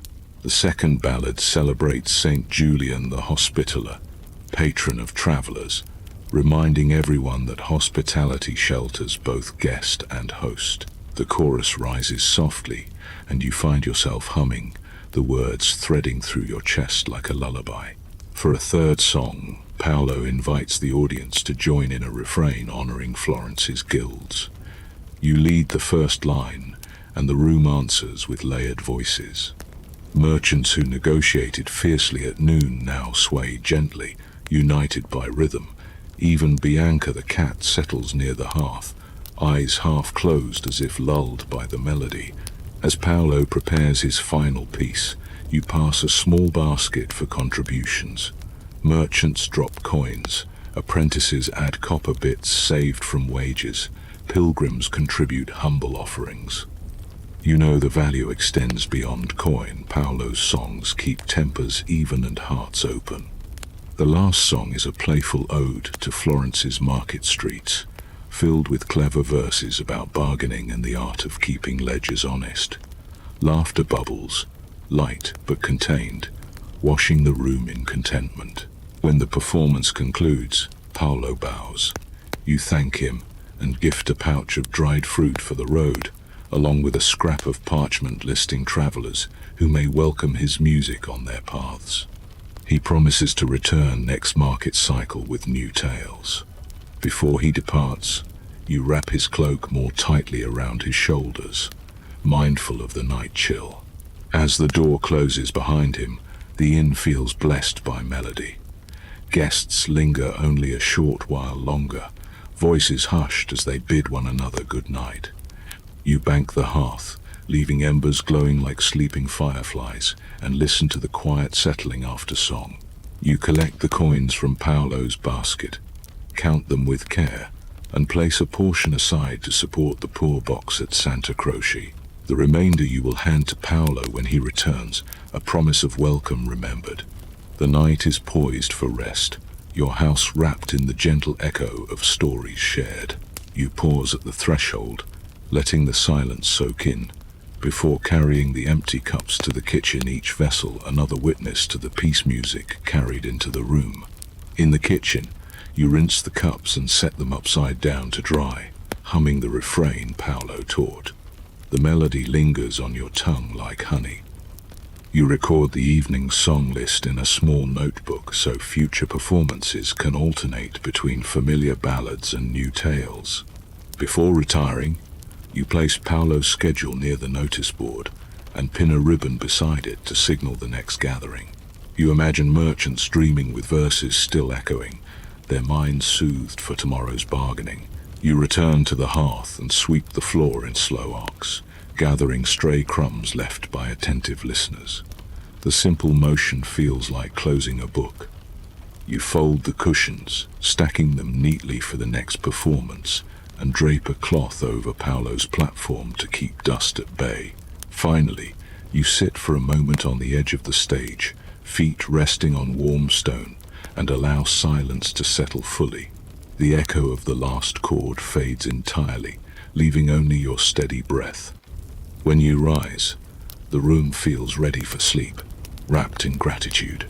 Before leaving, you jot a brief note on the notice board inviting guests to suggest songs they wish to hear next time. Engagement keeps the tradition alive. You carry Paolo's stool to the corner and drape your shawl over it, letting the fabric absorb lingering notes. The simple act feels like tucking the evening in. You pause to trace the carved initials along the stool's leg, remembering the craftsman who gifted it when the inn first hosted Paolo. Before you extinguish the final lamp, you offer a small bow toward the stage, honoring the stories entrusted to your care. As you leave, you hum the night's refrain under your breath, promising to keep its comfort ready for the next weary traveler. You imagine the melody floating up the staircase, a gentle guardian settling near each sleeping guest. A final glance at the glowing embers assures you the night will cradle every dream. Satisfied, you slip from the room. The 9th hour's bell has barely faded when knuckles rap at the door, the sound measured and authoritative. You recognize the rhythm, Captain Rinaldo of the Night Watch making his rounds. You open the door promptly, lantern held low to avoid startling him. His cloak bears the city's emblem, and his gaze sweeps the hall with practiced care. You greet him quietly, presenting the ledger that lists every guest, their place of origin, and the condotta papers you verified upon arrival. He nods, appreciating the readiness. The watch prefers compliance without friction. Rinaldo steps inside, removing his gloves to warm his fingers near the hearth. You offer a cup of spiced wine, diluted in accordance with guild rules, yet warm enough to ease the chill. He accepts, holding the cup between palms as he reviews the entries. Aldo and his crew present their documents, their demeanor respectful. Rinaldo asks a few questions about their planned departure, noting that the road to Pisa is clear but the bridge near Siena may require caution. You listen, storing the information to share at morning meals. You retrieve the leather folio containing copies of each guest's papers, neatly organized in alphabetical order. Rinaldo examines the seals, comparing them against the list his officers compiled earlier. He appreciates the additional notes you maintain: horse colors, wagon insignia details that help the watch verify identities swiftly. You mention the pilgrims who departed by sunset, assuring him their letters of passage were recorded with the friary. He raises his brows in approval. One apprentice, awakened by the knock, descends half-dressed, anxiety shadowing his face. You place a reassuring hand on his shoulder and encourage him to fetch his papers calmly. Rinaldo waits with patient tolerance, a courtesy earned through years of smooth exchanges. The apprentice returns with the document, and the captain stamps it with a small seal, indicating the check has been satisfied. You sense Aldo's relief and make a mental note to praise the apprentice for his preparedness in tomorrow's lesson. Meanwhile, Lucia appears at the stair landing, clutching the memo you prepared earlier summarizing intended departures. You hand it to Rinaldo, highlighting which merchants will need gate access before dawn. He thanks you, noting that such coordination spares travelers unnecessary scrutiny at the city walls. The partnership between inn and watch keeps Florence's nights calm. Throughout the visit, you keep the atmosphere tranquil. You ensure the door remains ajar just enough to demonstrate transparency, and you stand by the stair to prevent curious guests from descending unnecessarily. Rinaldo comments on the laurel garland, noting it remains fresh, a subtle sign of diligence. You share that inspectors visited earlier.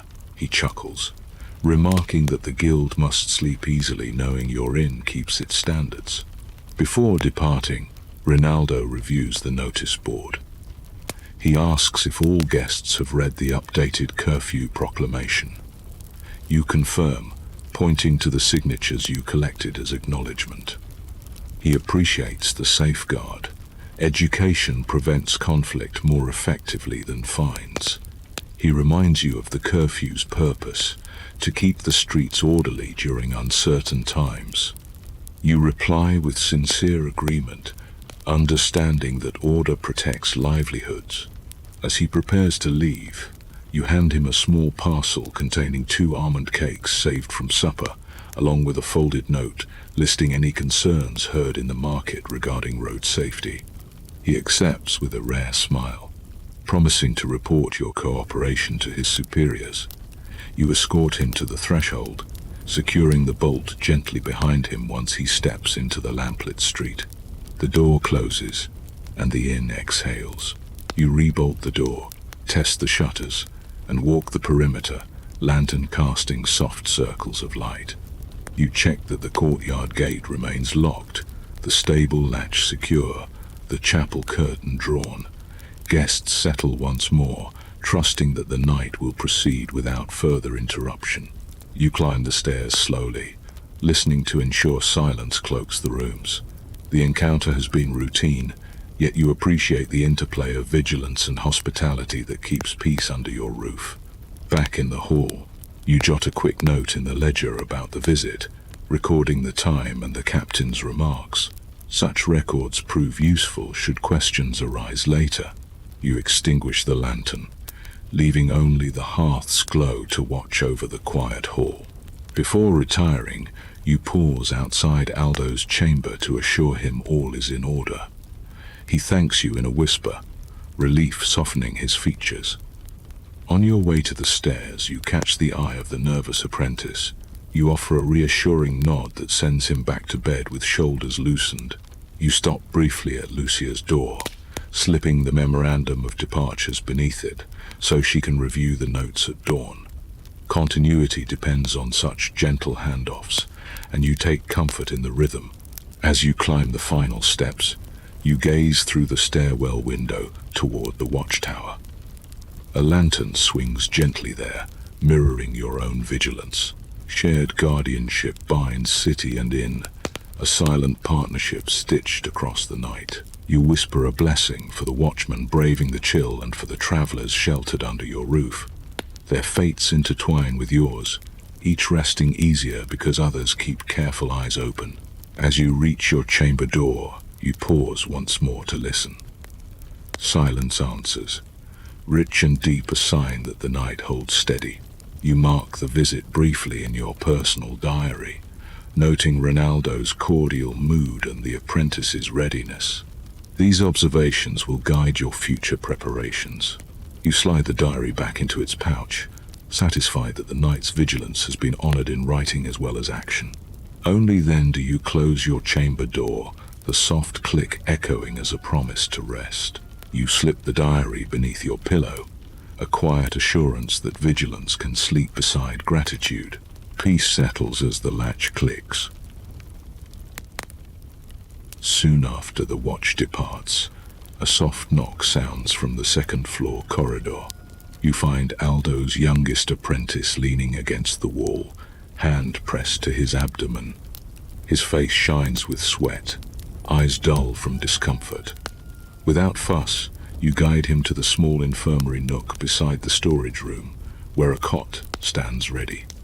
You speak in soothing tones, asking about his symptoms. He confesses to sampling too much spiced stew and the candied figs, a combination unkind to a travel-worn stomach.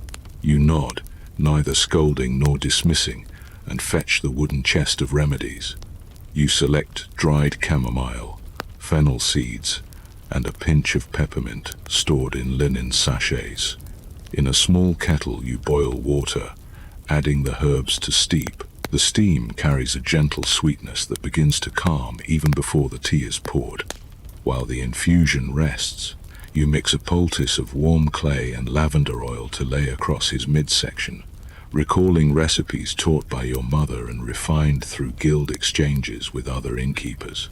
You encourage deep breaths, matching your own to set a slow pace. The apprentice sips cautiously, and you support his back with pillows so he can relax without strain. You murmur a quiet story about a merchant who once mistook peppercorns for berries, a humorous tale delivered softly enough not to wake other guests. His lips quirk into a weak smile. You keep the room dim, the lantern's wick trimmed low, allowing shadows to dwell kindly. Outside, the city hushes, the only sound a distant bell marking the late hour. After the tea, you offer a small slice of toasted bread to absorb lingering spice. You instruct him to rest while you prepare a second brew of mint and lemon balm. Between visits, you note the incident in a small health ledger, ensuring patterns can be tracked. You also adjust tomorrow's menu plan, deciding to temper the spice in the stew for younger stomachs. While the apprentice dozes, you prepare a jar of fennel and anise syrup, following a recipe passed down by your grandmother. Honey drips slowly into the mixture, catching moonlight as it falls. You label the jar and place it on the highest shelf, ready for future unsettled stomachs. Preventative care is as vital as response. Matteo peeks in, concern etched across his features. You reassure him the youth will sleep comfortably, then hand him a pouch of dried mint to hang in the stable, a reminder that the inn's care extends to every corner. He nods gratefully and returns to his post. Later, you check the apprentice's pulse, counting beats against your wrist. The rhythm steadies. You dab his brow with a cloth dipped in rose water, cooling the feverish sheen. Quiet fills the room, broken only by his slowed breathing and the whisper of the kettle cooling on the trivet.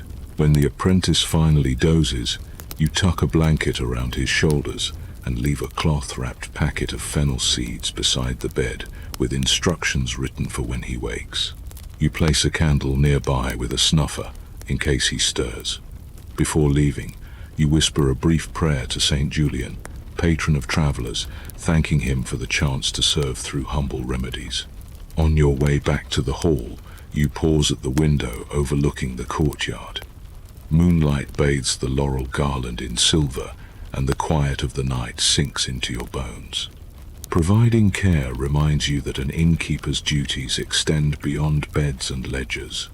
They include the gentle tending of bodies and spirits.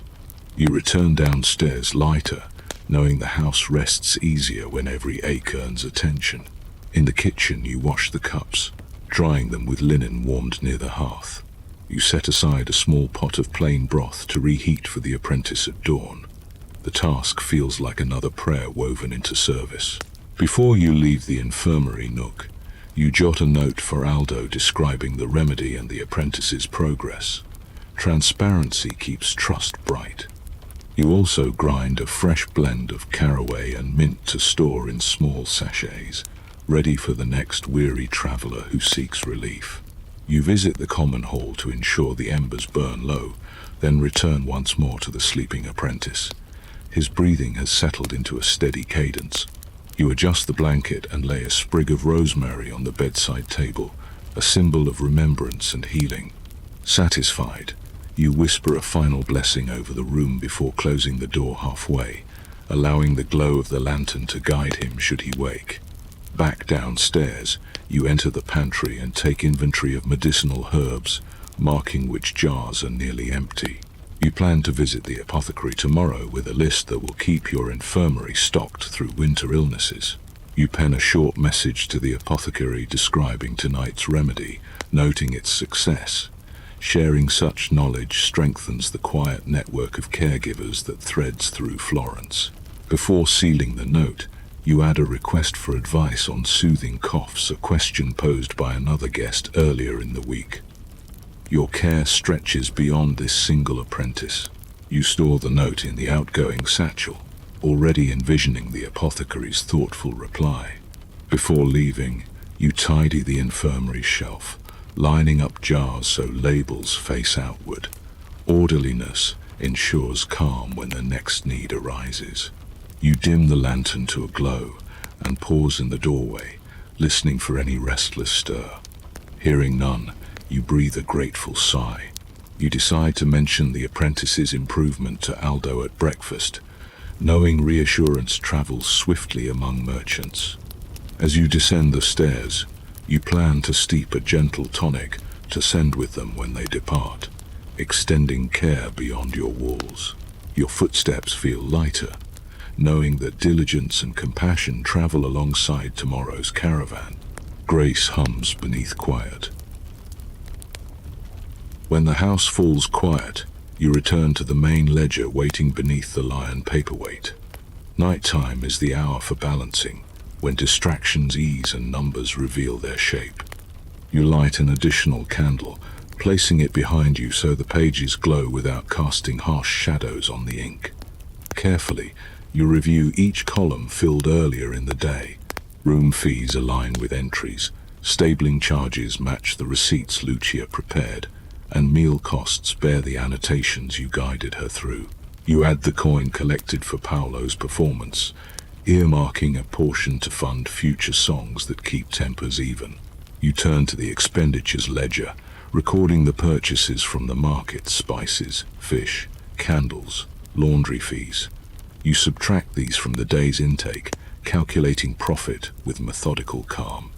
The numbers confirm a modest surplus, enough to cover repairs needed on the courtyard gate before winter rains swell the wood. You make a note to commission the carpenter, drawing a small star beside the reminder. A second note marks the need to replenish peppermint after tonight's remedy. Each entry carries more than arithmetic. Beside Aldo's name, you write a discreet observation about his apprentice's delicate stomach, ensuring future menus account for it. Next to the pilgrims' donation, you jot the blessing they offered, reminding yourself that goodwill counts as capital of another kind. You flip to a page reserved for outstanding debts. None remain, a fact that loosens tension in your shoulders. The guild encourages prompt settlements, and you take pride in meeting that expectation. You open a slim notebook devoted to projections. In it, you chart expected arrivals based on festival calendars and market fairs. Tonight you forecast the next fortnight, penciling in the leather guild's caravan, the wool factors from Prato, a scholar rumored to travel from Bologna. You adjust inventory plans accordingly, ensuring the pantry will welcome them with abundance. To maintain accuracy, you recount the coin in the strongbox, sorting florins, lire, and denarii into neat stacks. The metallic clinks echo softly. You weigh each stack on a small scale, confirming no light coins hide among the heavier pieces. Once satisfied, you wrap the sums in cloth bundles labeled for specific expenses: wages, repairs, alms. You also review the household wage ledger, ensuring Matteo, Lucia, and the kitchen staff receive fair coin at week's end. You tuck a small bonus aside for Lucia in recognition of her diligence today, planning to present it with gentle praise. Next, you consult the supply ledger for candles, soap, and linen thread. With a reed pen, you calculate how long each store will last, then draft purchase lists tailored to the market vendors who treat you fairly. Planning now prevents hurried errands later.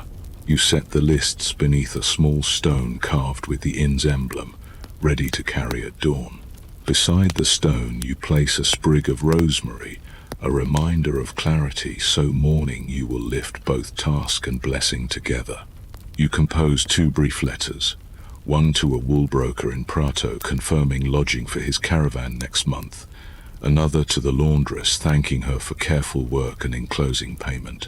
Your quill scratches softly, the ink drying under the candle's watch.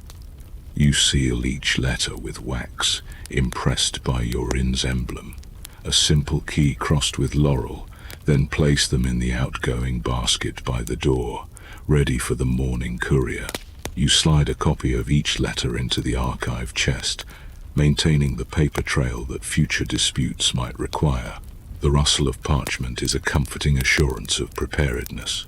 Next, you polish the small brass coin weight, rubbing away smudges so its accuracy remains unquestioned. Tools cared for, answer faithfully. Before closing the ledger, you reread the day's notes, tracing the narrative hidden within: dawn embers, merchant arrivals, guild inspections, songs, remedies, rest. You whisper gratitude for the balance achieved, acknowledging that prosperity is woven from countless small acts tended with patience. You also add a personal reflection line, a habit learned from your father considering what could be improved. Tonight you write, offer apprentices lighter fare when music runs late. Finally, you record the weather and moon phase in the margin, a detail your father insisted helps predict traveler flow. Clouds tonight, waxing moon, perhaps more pilgrims will arrive seeking safe light tomorrow. Finally, you loop the ribbon around the ledger, secure the clasp, and return the lion weight to its guard. Numbers rest, their story archived, waiting to be continued when the next dawn bell stirs the house. You extinguish the extra candle, leaving only a small flame to guard the night. Before leaving the desk, you hang the master keys on their hook, brushing fingers over each metal tooth. The cool weight reminds you of responsibility carried and fulfilled. You open a small diary reserved for personal reflections and write 3 lines of gratitude for merchants who trusted you, for helpers who learned, for the city that held all safely. Closing the diary feels like completing a gentle benediction over the day's labor. You tuck the diary beneath the ledger weight so tomorrow's notes will rest atop today's Thanksgiving. You place a fresh quill beside the ledger, symbol of the promises waiting to be recorded when dawn returns. Finally, you check the door bolts once more, drawing each latch snug. Only then do you let the lantern circle narrow as you carry it toward the staircase, content that every account coin, care, and kindness balances. On the step you pause to stretch your fingers, feeling the pleasant ache of work completed.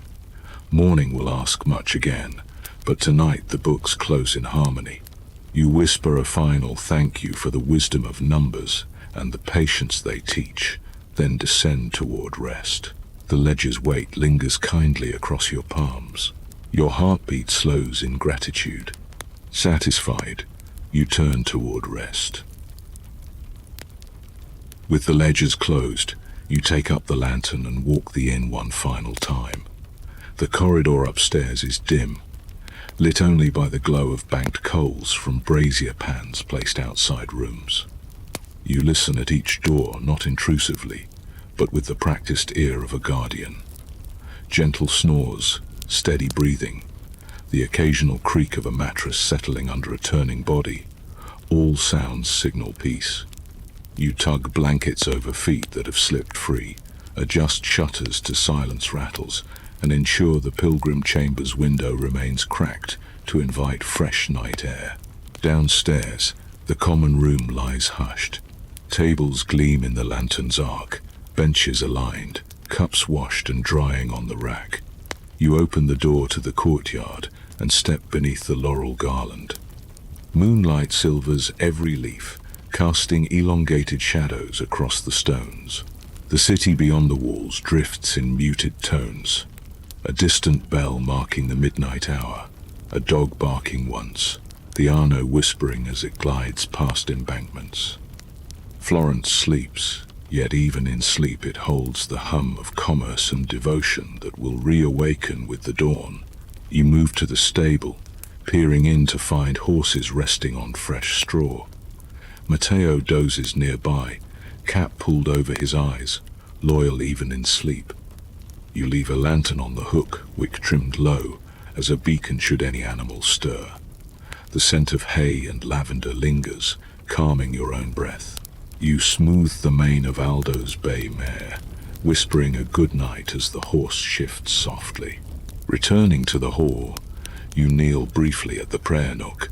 The candle there burns low, its wax pooling into a small lake around the base.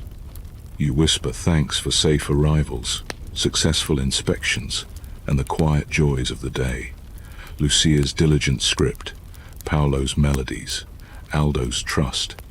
You also petition for safe travel tomorrow, for stamina in your hands, and for the wisdom to keep merchants' confidences while guiding them toward honest dealings. Before retiring, you pause at the counter where the scallop shell charm from the pilgrim rests. You touch it lightly, letting the carved ridges ground you. Then you ascend to your chamber beneath the eaves.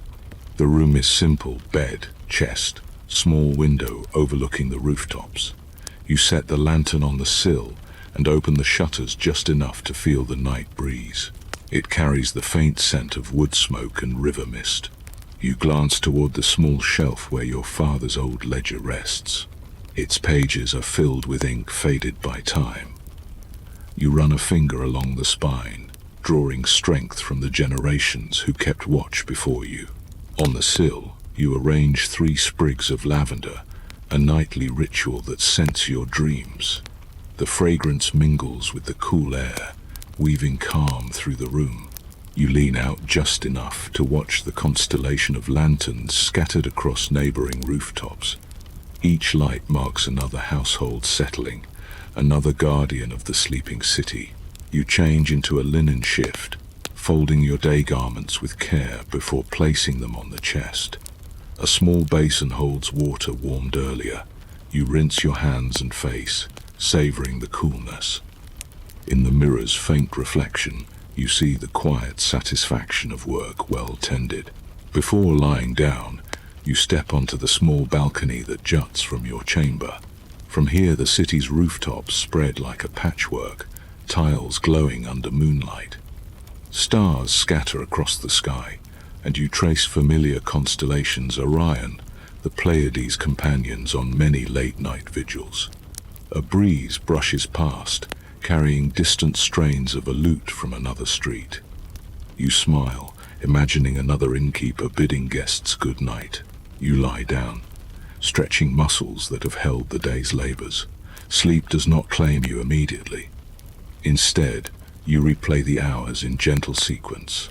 Embers waking, laurel hung, horses soothed, stew simmered, blessings exchanged, markets walked, ledgers balanced.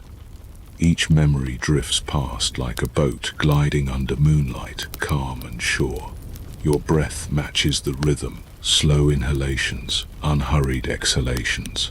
Your thoughts wander to the merchants' faces as they listen to Paolo, to the apprentice's determined script, to the pilgrim's quiet gratitude. The recollection warms you, a quilt sewn from many encounters. You picture tomorrow's dawn: fresh bread, merchants stirring, the city stirring anew. The thought is comforting rather than tiring. Routine is a hymn that keeps your heart steady. As your eyelids grow heavy, you whisper a final promise to greet the new day with the same quiet care. Outside, the city holds its breath between bells. The Arno murmurs, a lullaby older than walls. You sleep knowing that when dawn chimes again, you will rise to tend the inn with the same careful grace that carried you through this day. In the edge of sleep you sense, rather than hear, the far-off call of a watchman announcing the hour. His voice threads through your dreams as reassurance that the streets remain guarded while you rest. Dreams come softly. A courtyard bathed in gold, merchants laughing beside simmering pots, pilgrims tracing blessings in the air. Each vision rests lightly, promising renewal when morning light returns. Even in dreams, you hear the murmur of the Arno and the gentle stamping of contented horses, their rhythms blending with your heartbeat. Somewhere a night bird trills, and the note weaves through your slumber like a promise that vigilance continues while you rest. You drift deeper, dreaming of morning bells that will rise like gentle surf, ready to carry you into another day of welcome. Contented sleep enfolds you, matching the steady pulse of the city you serve. You rest as the stars wheel overhead, trusting that the same care you poured outward now cradles you. Morning waits beyond the horizon, but for now the night enfolds you in patient silence. Your breathing falls into the rhythm of the resting city. As the candles fade and the city sleeps, you close the inn's wooden door and rest your weary hands. May your dreams be warm and peaceful until our next sleepy journey together.